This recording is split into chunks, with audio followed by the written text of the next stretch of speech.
Hello and welcome to this KBEV special report. I'm Eva Danesh. And I'm Jonah Danesh. An outbreak of novel coronavirus, or COVID-19, that began in Wuhan, China, has spread rapidly with cases detected in more than 100 locations internationally and in the United States. In today's special report, we will be covering the science behind the current pandemic, the response from different governments, and the proactive measures taken by the Beverly Hills Unified School District.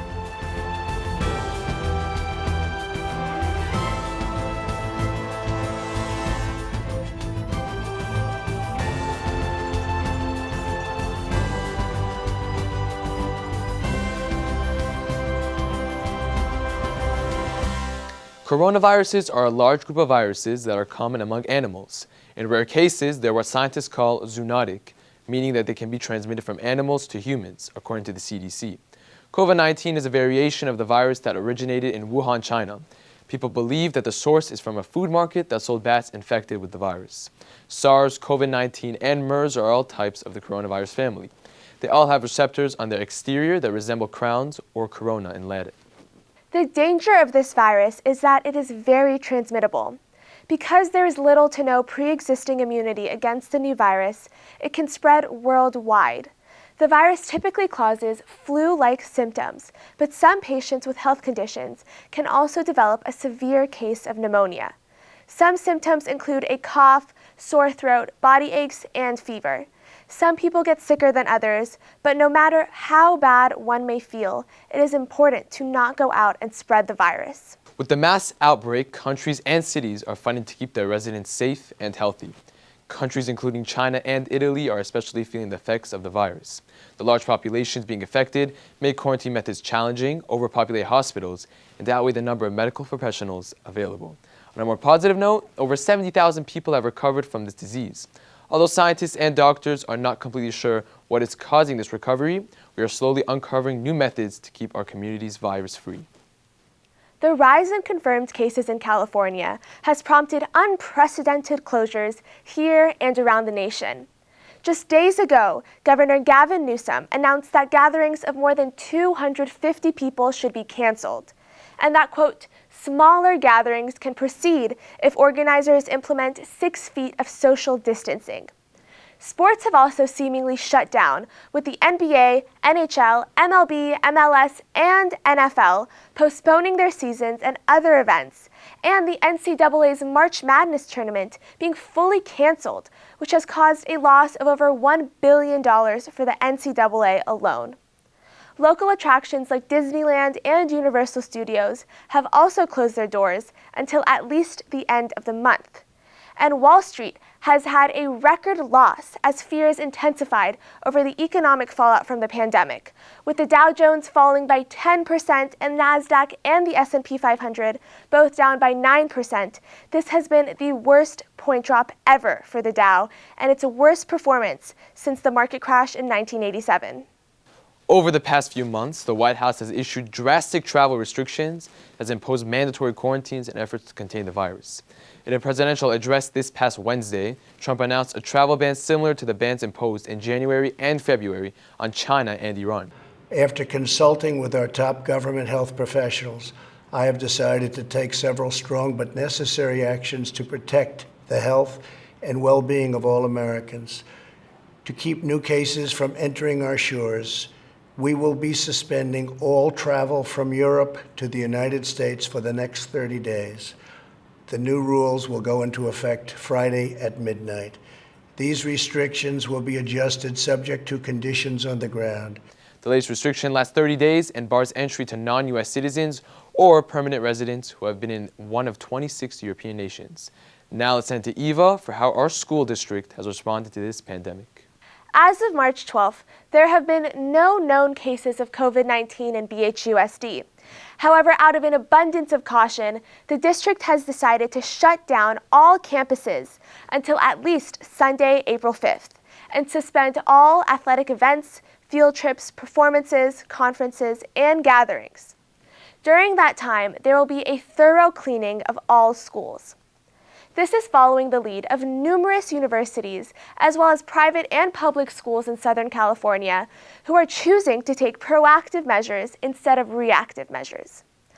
Also, on March 13th, Los Angeles school officials voted to shut down the nation's second largest school system, effective March 16th. The district has about 900 campuses, serving more than 670,000 students. Effective Monday, March 16th, we will close all Los Angeles Unified Public Schools for 2 weeks while we evaluate the appropriate path forward. While our school facilities will be closed, plans are in place for students to continue to learn during this time.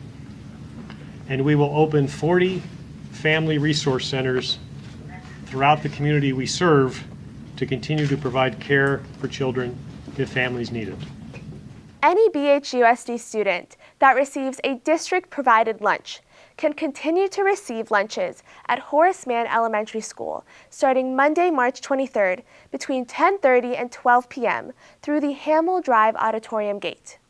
Also, if a student needs to access a school-issued laptop or charger, or they were absent when their workbooks were made available, they can pick up these items at Horace Mann on Monday, March 23rd, also between 10:30 and 12 p.m. Now let's send it to Beverly Hills High School Principal Mark Mead for an address to students and families. So now we're looking forward to a week and a day of spending time with our families, resting, and of course, to some degree, watching the events that are happening around us. As far as we have been concerned and are still concerned, we are continuing to expect and deliver 100% of the best Beverly Hills education we can give here at the high school. Obviously, we've been committed to continuing to deliver 100% of the education that we give to kids, but part of that has also been to deliver 100% precautions as much as possible for students, for staff. So what does that look like? We have been tripling our efforts to make sure that soap is stocked in all the bathrooms, that there are paper towels.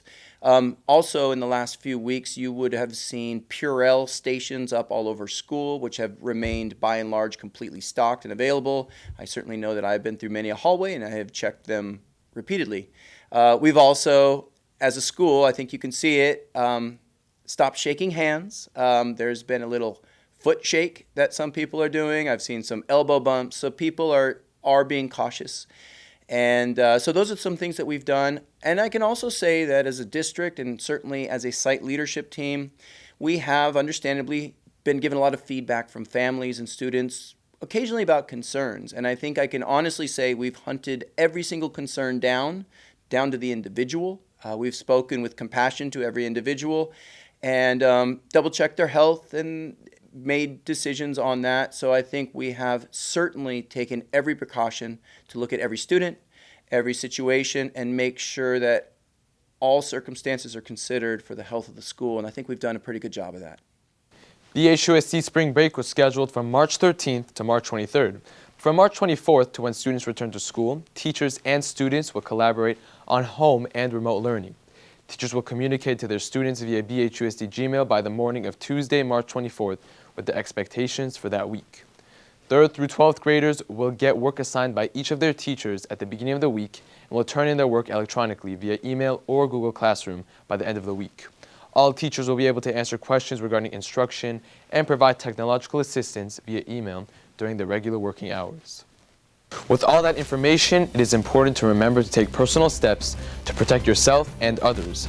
This all starts with washing your hands for at least 20 seconds, avoiding close contact with others, especially those who are sick, cleaning and disinfecting frequently touched surfaces, including your phone, and finally staying home if you are feeling sick. It is imperative that everyone implements all necessary precautions dictated by the CDC, including self-quarantine and social distancing, as we all share in the duty and obligation to help slow the spread of COVID-19. While there's still lots of research that needs to be done, we should appreciate the proactive measures our leaders have been taking.